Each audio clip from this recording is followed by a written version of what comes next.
మురుగన్ అడిగితే ముసలోడు వచ్చిండేమ్రా. ఏం కాకేం కావాలి బిడ్డ? ఈ 500 చిల్లరేమో దొరుకుతుందా? తండ్రికి లేక తడకని పట్టుకుంటే కొడుకొచ్చి కాజలు కావాలన్నాడంట. నీ గోష్లో నాకు గంజి. రాత్రి నుంచి వెళ్ళి ఏం తినలేదు బిడ్డ. పొద్దుటి నుంచి వెళ్ళి చిల్లర అడిగితే నా దగ్గర లేదంటాను. ఆకలి బాగైతుంది, చాయ్ తాగుదామన్నా చిల్లర లేకుండా పోయింది. పోనీ ఈ 1000 రూపాయలు తీసుకొని 100 రూపాయలండి. ఇక 1000 కొందా గిదా, ఇదేదో బాగుందిరా పోయి. ఓ పెద్ద మనిషి, గా సంకల్ సంచేంది? పైసలున్నాయి బిడ్డ. ఎన్నున్నాయి? ఏంది? 20 లక్షల దాకా ఉన్నాయి. 20 లక్షలా? కన్ని పైసలు సంకల పెట్టుకుని ఎట్లా తిరుగుతున్నావు కాక? ఎవడైనా కొట్టేసా? ఊకో బిడ్డ, ఎవరు కొట్టేస్తారు? ఊకిత్తనన్నా తీసుకుంటలేరు. ఈ గాడి కర్మగాలు కొట్టేస్తే ఆని బతుకు కాశీకి పోయి కొంగపీ తెచ్చినట్టు ఉంటది. 20 లక్షలు ఆడి నీకు? యాడి వంటి బిడ్డ, దుక్కు దున్ని కష్టపడి సంపాదించిన పైసలు ఇవి. అబ్బా, దుక్కి దున్నితే 20 లక్షలా? చెవులు ఏమన్నా శామంతి పూలు కనిపిస్తున్నాయా? గట్టంటమైంది బిడ్డ, ఎన్ని కట్టాలు పడ్డానో నీకేమెరక. నాకొక్కగానొక్క బిడ్డ, అది బుట్టే వాళ్ళమ్మ చచ్చే. దాని పెండ్లి కోసమని 20 ఏళ్ల నుంచి కడుపు మార్చుకొని పైసా కూడబెట్టి మా ఊళ్ళో సావుకారు దగ్గర పెట్టిన. అవి ఇప్పుడు 20 లక్షలైనాయి. రాత్రి 9 గంటలకు సావుకారు 20 లక్షలు తెచ్చి, ఇగో నీ పైసలు నువ్వు తీసుకో అని ఇచ్చిపోయిండు. నా బిడ్డ టీవీలో చూసి జరిగిందంతా చెప్పే. వచ్చే నెలనే దాని పెళ్లి. అల్లుడు ఈ పైసలు వద్దనే. ఏం చేయాలనో అర్థమైతే లేదు.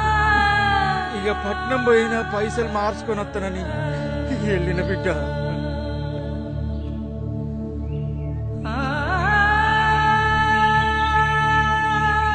నీ ఒక్కడికే కాదు పెద్దనా, అందరి పరిస్థితికి ఇట్లా ఉంది. ఒకవేళ బయట పైసలు మార్చినా మస్తు కమిషన్ తీసుకుంటారు. అంటే లంచమా? గసవంటిది అనుకో. మోడీ చేసింది గిదేనా? గీంతేనా? గీంతేనా అంటే గంతే. ఏం నీకోసం ఏమన్నా చేయాలా? నా కోసం చెప్తాడు. ఏ పర్లేదు చెప్పు కాక, మన తాను ఫోన్ ఉన్నది, రికార్డు కొడితే మోడీ దాకెళ్తాది. గట్లనా? అయితే చెప్పడానికైతే షానున్నాయి. అయితే చెప్పమలా. మన దేశానికి రైతే రాజు.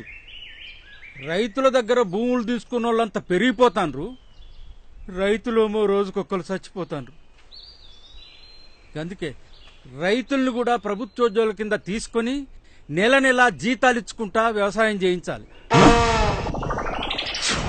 ఏంద్రీడు ఏం పెద్ద ఆయన మైండ్ ఉండే మాట్లాడుతున్నావు? ఏంది మైండ్ ఉందంటే మసాలా దోశ మొక్కపోడా.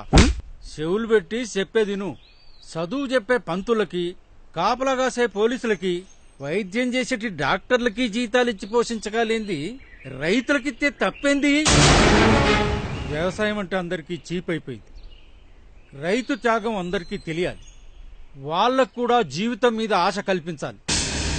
అప్పుడుంటది అందరూ డాక్టర్లు, ఇంజనీర్లు, లాయర్లని కాదురా, వ్యవసాయం చేస్తామన్నారు. పిల్లల్ని ఏమవుతామని అడిగితే పెద్దయ్యాక రైతునవుతానన్నారు. అప్పుడేరా దేశం బాగుపడేది. మేరా భారత్ మహాన్, మేరా భారత్ మహాన్, జై హింద్. అబ్బా పెద్ద ఆయన ఏమన్నా చెప్పినావా? ఈ వీడియో కనుక ఫేస్బుక్ లో, యూట్యూబ్ లో పెట్టి షేర్ చేస్తే మోడీ దాకెళ్తాది. చాలా విషయం ఉన్నది నీలా. నిన్ను గనక పిఎం చేస్తే మోడీకి మోడే కూర్చుంటావులే. గదంతేమో గాని బిడ్డ, ఈ పైసలైతే మార్పే రాదు. అరే పెద్ద ఆయన బయట బీచ్ తీసి నడుస్తుంది, ఉట్టు పుణ్యానికి పైసలు ఎందుకు పోగొట్టుకుంటావు? గప్పటిదాకైతే మా ఇంట్లో ఉందిరా, మస్తు చూసుకుంటా. రైతు అంటే రెస్పెక్ట్ పెరిగిందే నీ వల్ల.